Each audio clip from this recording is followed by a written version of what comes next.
Yummy! Yes guys! So dito nga ang ganap namin for today. Nandito kami sa San Francisco Outlet, California. Yes guys! Dito kami sa Adidas guys kasi binilhan namin si Jacqueline ng shoes because that's his birthday present from his grandma. So pinili namin ng shoes siya. Yes, ayun, nagpili-pili na sila guys. Nagsugod-sugod na sila. Ako po rin, nag-ikot-ikot. Na nakapili na siya guys. Kanang mga shoes.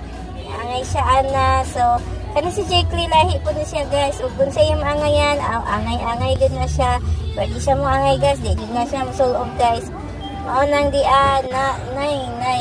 Wala. Pili lang ta guys kay matay kapalit ani.